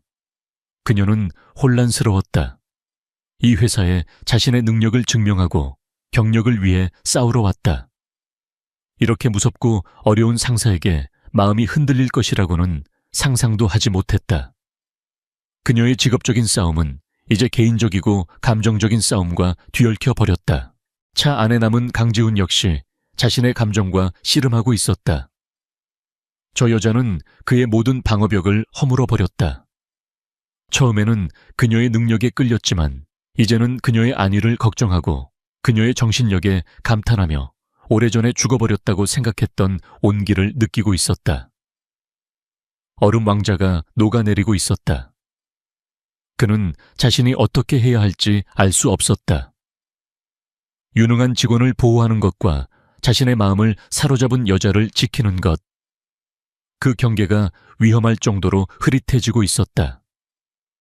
서연은 밤낮을 가리지 않고 자신이 확보한 증거들을 하나의 완벽한 논리로 엮어내는 데 몰두했다. 그녀는 박민혁의 모든 범죄 행각을 시간 순서대로 정리했다. 유령 회사를 통한 자금 횡령 의도적인 마케팅 캠페인 실패 유도 부풀려진 원자재 비용 청구. 그녀의 보고서는 단순한 비리 고발장이 아니었다. 그것은 썩어빠진 환부를 도려내고 레클라라는 브랜드를 어떻게 다시 건강하게 만들 수 있는지에 대한 청사진이자 처방전이었다. 그녀는 이 보고서가 시한폭탄과도 같다는 것을 알았다. 잘못된 사람에게 전달하는 순간 이 모든 노력은 물거품이 되고 자신은 업계에서 매장될 수도 있었다. 이 폭탄을 전달할 사람은 단 한 명뿐이었다. 그녀가 믿기 시작한 유일한 사람 강지훈 회장. 박민혁은 멍청하지 않았다. 그는 사방에서 자신을 조여오는 압박감을 감지하고 있었다. 서연이라는 여자가 밤낮으로 무언가를 파헤치고 있다는 것, 그리고 그녀가 공장의 내부 사정까지 묻고 다녔다는 것을 그의 끈앞풀들을 통해 보고받았다. 그는 그녀가 단순한 마케팅 계획이 아니라 자신의 왕국을 무너뜨릴 무기를 만들고 있다는 것을 깨달았다. 그의 이마에 식은땀이 흘렀다. 패닉에 빠진 그는 그녀가 보고서를 완성하기 전에 입을 막아야겠다고 결심했다. 그의 첫 번째 공격은 비열하고 교묘했다. 그는 돈으로 매수한 타블로이드 기자와 온라인 여론 조작팀을 동원했다. 며칠 뒤 자극적인 제목의 기사들이 인터넷을 도배하기 시작했다. 야망 넘치는 신입 여사원 얼음 왕자 K 회장 유혹해 초고속 승진. 레클라 프로젝트는 심야의 밀회를 위한 위장막인가. 강지훈의 차가 그녀의 집 앞에 서 있는 흐릿한 사진 두 사람이 밤늦게 사무실에서 대화하는 사진들이 악의적인 추측과 함께 퍼져나갔다. 그녀를 전문성과 인성 모두에서 무너뜨리려는 의도였다. 소문은 서연에게 깊은 상처를 남겼다. 동료들은 그녀를 보며 수군거렸고 의심과 질투가 섞인 시선으로 그녀를 대했다. 굴욕감에 눈물이 났지만 그녀는 멈추지 않았다. 오히려 이것이 박민혁의 발악이라는 확신이 들자 진실을 밝히겠다는 의지는 더욱 강해졌다. 온라인 공격이 통하지 않자 박민혁의 수법은 더욱 대담하고 폭력적으로 변했다. 어느 날 밤 퇴근하던 서연의 앞을 건장한 남자들이 막아섰다.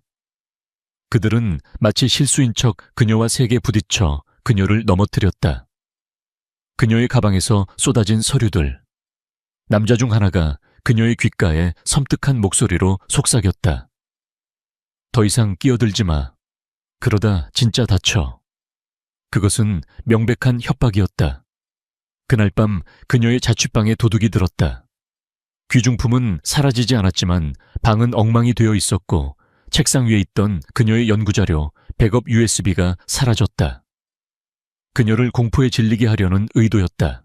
하지만 그 모든 위협은 강지훈의 손바닥 안에 있었다. 익명의 경호팀은 서연에게 가해진 모든 위협을 실시간으로 그에게 보고했다. 박민혁이 선을 넘었다는 사실에 그의 분노는 임계점을 향해 치닫고 있었다. 그는 이미 김 비서를 통해 서연도 모르게 그녀의 모든 작업 파일이 매일 밤 진숭의 보안 서버에 자동으로 백업되도록 조치해둔 상태였다. 그는 자신의 보호 조치를 그녀에게 드러낼 수 없었다. 상황을 더 복잡하게 만들 뿐이었다. 대신 그는 그녀 주변에 보이지 않는 경호를 강화했다. 동시에 그는 자신의 사설 정보팀을 총동원하여 박민혁의 모든 것을 샅샅이 파헤치기 시작했다. 그는 더 이상 그녀에게 기회를 주는 관찰자가 아니었다. 박민혁을 잡으려는 사냥개들을 풀어놓은 냉혹한 사냥꾼이었다. 협박은 서연을 두렵게 하는 대신 그녀의 마음에 불을 질렀다. 이제 물러설 곳은 없었다. 그녀는 자신의 모든 것을 건 마지막 보고서를 완성했다. 그녀에게 남은 유일한 무기였다. 그녀는 공식적인 채널을 통하지 않았다. 김 비서를 거치지도 않았다. 그녀는 회사 내부 파일 깊숙한 곳에서 찾아낸 강지훈의 개인 보안 이메일 주소로 직접 메일을 보냈다. 제목은 단 한 줄이었다. 레클라의 진짜 문제점과 그 해결책. 같은 시각 강지훈은 자신의 집무실에서 보안 태블릿으로 그녀의 메일을 읽고 있었다. 그 대담하고 직접적인 행동에 그는 감탄했다. 그의 다른 쪽 모니터에는 그의 정보팀이 보고한 박민혁의 범죄 증거들이 빼곡히 떠 있었다. 그녀의 보고서와 그의 조사가 마침내 하나의 지점에서 만나려 하고 있었다. 그는 그녀의 메일에 단 2단어로 답장했다. 내일 아침. 화면이 바뀌어 자신의 작은 자취방에서 그의 답장을 확인하는 서연의 모습이 보였다. 그녀는 노트북에 담긴 최종 보고서를 보며 결심을 다졌다. 내일 그녀는 회사의 암적인 존재를 도려내거나 혹은 그 암세포에 의해 파괴될 것이다. 중간은 없었다. 폭풍전야의 고요함 속에서 마지막 결전의 시간이 시시각각 다가오고 있었다. 특별 이사회가 소집된 날 아침, YS 타워의 공기는 그 어느 때보다 팽팽했다. 박민혁 이사가 실패한 레클라 브랜드의 청산 안건 최종 결의를 명분으로 소집한 회의. 하지만 그의 진짜 목적은 한서연의 프로젝트를 공개적으로 처형하고 더 나아가 그녀를 신임한 강지훈 회장의 판단력에 흠집을 내는 것이었다. 서연은 결전의 장소인 이사회 회의실로 향했다. 복도를 지나는 동안 사람들은 그녀를 보며 수군거렸다. 회장과의 추문에 대한 더러운 소문들이 그녀의 귓가를 찔렀다. 그녀는 모든 것을 무시했다. 그녀의 얼굴은 잔잔한 호수처럼 평온했지만 손에 쥔 보고서는 마치 총을 쥔 군인처럼 단단하게 들려 있었다. 강지훈은 이미 회의실에 앉아 있었다. 그는 어떤 감정도 읽을 수 없는 얼굴로 주변을 압도하는 차가운 권력의 아우라를 뿜어내고 있었다. 회의실을 사이에 두고 두 사람의 시선이 허공에서 짧게 마주쳤다. 그것은 곧 시작될 전투를 앞둔 무언의 신호와도 같았다. 회의가 시작되고 박민혁이 먼저 단상에 올랐다. 그는 현란한 데이터로 가득 찬 프레젠테이션을 통해 레클라의 지속적인 손실을 부각시켰다. 그는 이 모든 실패가 마치 서연의 비현실적이고 아마추어 같은 프로젝트 때문인 것처럼 교묘하게 몰아갔다. 그는 서연을 무능한 이상주의자로 매도했고 회장과의 추문을 은근히 암시하며 그녀가 어떤 방법으로 회장의 주목을 끌었는지에 대해 의문을 제기했다. 그는 브랜드의 즉각적인 청산과 프로젝트 책임자인 서연을 무능을 이유로 해고해야 한다는 건의로 발표를 마쳤다. 그의 얼굴에는 승리를 확신하는 오만한 미소가 걸려 있었다. 그의 가문과 동맹을 맺은 이사들은 고개를 끄덕이며 동조했다. 마침내 서연의 차례가 되었다. 그녀는 떨지 않고 연단으로 걸어 나갔다. 박 이사님의 분석은 한 가지 측면에서는 정확합니다. 레클라는 엄청난 출혈을 겪고 있습니다. 그녀의 침착한 목소리가 회의실의 주목을 단숨에 사로잡았다. 하지만 이사님께서는 증상을 질병의 원인으로 착각하셨습니다. 브랜드가 실패하고 있는 것이 아닙니다. 살해당하고 있는 것입니다. 그녀의 극적인 서두에 회의실이 술렁였다. 그녀는 자신의 발표를 시작했다. 그것은 단순한 마케팅 아이디어가 아니었다. 반박할 수 없는 증거들의 향연이었다. 그녀는 부풀려진 청구서와 원본 원가 보고서를 나란히 스크린에 띄웠다. 자금이 유령 광고 대행사로 흘러들어간 흐름을 도표로 보여주었다. 비싼 값의 원자재를 사도록 강요받았다는 공장 팀장의 음성 녹취를 재생했다. 심지어 조직적인 온라인 안티 캠페인을 벌였던 IP 주소들이 박 이사의 사촌이 운영하는 마케팅 회사와 연결되어 있다는 네트워크 분석 자료까지 제시했다. 증거들은 압도적이었다. 회의실의 분위기는 의심에서 충격으로 그리고 경악으로 빠르게 변해갔다. 박민혁은 분노와 공포로 얼굴이 하얗게 질렸다. 그는 발악하듯 소리쳤다. 이건 중상모략이야. 자신의 자리를 지키려는 필사적인 여자의 날조된 거짓말이라고. 여러분, 저런 계집애의 말을 저보다 더 믿으시겠습니까? 몇몇 이사들은 증거와 박민혁 가문의 힘 사이에서 흔들렸다. 박민혁이 이 폭풍을 겨우 막아낼 수 있을지도 모른다고 생각한 바로 그 순간이었다. 지금까지 침묵을 지키던 강지훈이 입을 열었다.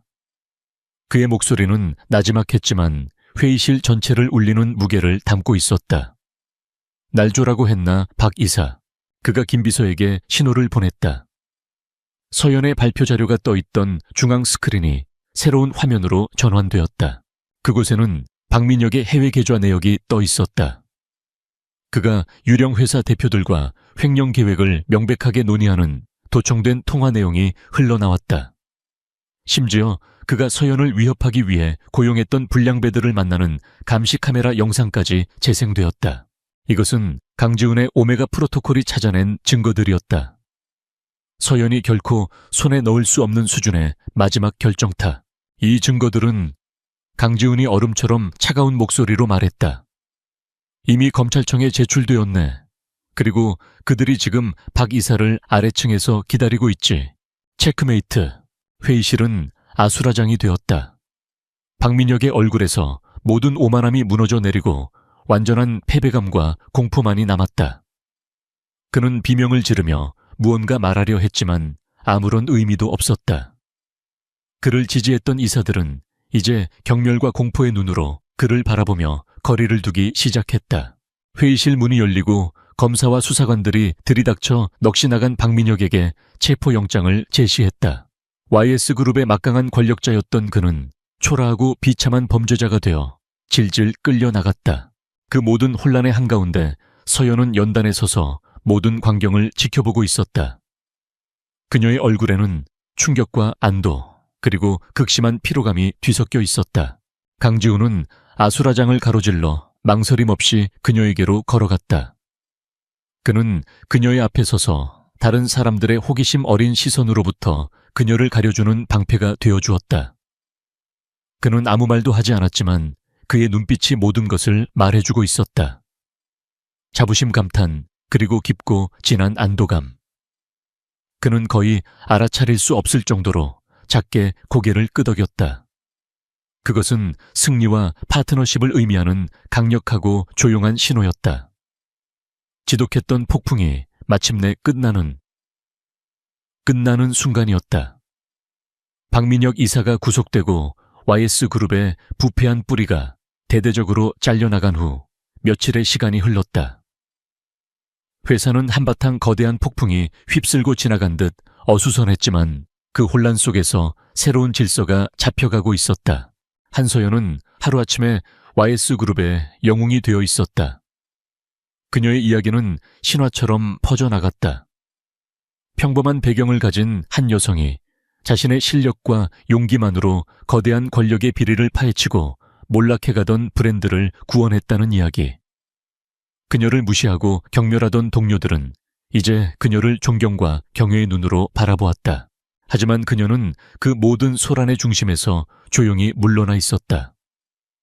그녀는 다시 자신의 자리로 돌아와 묵묵히 레클라 브랜드의 성공적인 리론칭을 위한 실무 작업에 몰두했다. 그녀가 원했던 것은 명성이 아니라 자신의 아이디어를 실현하고 브랜드의 새로운 생명을 불어넣는 것, 바로 그것뿐이었다. 강지우는 그 모든 변화를 지켜보았다. 그는 박민혁 일당이 남긴 혼란을 수습하고 그룹의 시스템을 재정비하느라 그 어느 때보다 바쁜 나날을 보내고 있었다. 하지만 그의 마음 한구석에는 늘 서연이 자리 잡고 있었다. 그는 그녀가 이룬 성과에 대해 엄청난 자부심을 느꼈지만 동시에 미안함과 후회도 느꼈다. 그가 조금 더 빨리 움직였더라면 그녀가 그토록 힘들고 외로운 싸움을 혼자서 견뎌내지 않아도 되었을 것이다. 모든 것이 어느 정도 정상 궤도로 돌아왔을 때 그는 그녀에게 짧은 이메일을 보냈다. 오늘 저녁 잠깐 볼 수 있을까? 장소는 적혀 있지 않았다. 하지만 두 사람 모두 어디서 만나야 할지를 알고 있었다. 퇴근 시간이 지난 저녁, 서연은 약속 장소로 향했다. 그들의 이야기가 처음 시작되었던 곳, 바로 그 엘리베이터 앞이었다. 그녀가 도착했을 때 강지우는 이미 그곳에서 그녀를 기다리고 있었다. 그는 더 이상 YS그룹의 차가운 총수가 아니었다. 그는 단지 한 남자로서 그곳에 서 있었다. 그가 늘 입던 갑옷 같은 슈트 대신 편안한 니트와 면바지 차림이었다. 평소라면 상상할 수 없는 모습이었다. 기다렸소. 그의 목소리는 부드러웠다. 그는 그녀를 위해 엘리베이터 버튼을 눌렀다. 두 사람만이 엘리베이터에 올라탔다. 좁은 공간, 익숙한 정적. 하지만 이제 그 안의 공기는 어색함이 아닌 미묘한 설렘과 편안함으로 채워져 있었다. 엘리베이터는 1층 로비로 향했다. 미안했소. 그가 먼저 침묵을 깼다. 당신을 그 위험한 싸움에 혼자 두어서는 안 됐는데. 서연은 고개를 저었다. 아닙니다. 회장님이 아니었다면 저는 시작조차 하지 못했을 겁니다. 마지막 순간에 저를 믿어주시고 제게 힘을 주셨잖아요. 지훈이라고 불러, 회사 밖에서는. 그의 갑작스러운 제안에 서연의 눈이 동그래졌다. 엘리베이터가 1층에 도착했다. 그는 그녀를 이끌고 YS타워 밖으로 나섰다. 그들은 목적지도 없이 서울의 화려한 밤거리 속으로 걸어 들어갔다. 수많은 사람들 속에서 그들은 더 이상 회장과 부하 직원이 아니었다. 그저 평범한 남자와 여자일 뿐이었다. 나는 내 감정을 표현하는데 서툰 사람이요. 지훈이 어렵게 입을 열었다. 오랫동안 내 세상은 오직 책임과 의무, 그리고 경쟁으로만 이루어져 있었어.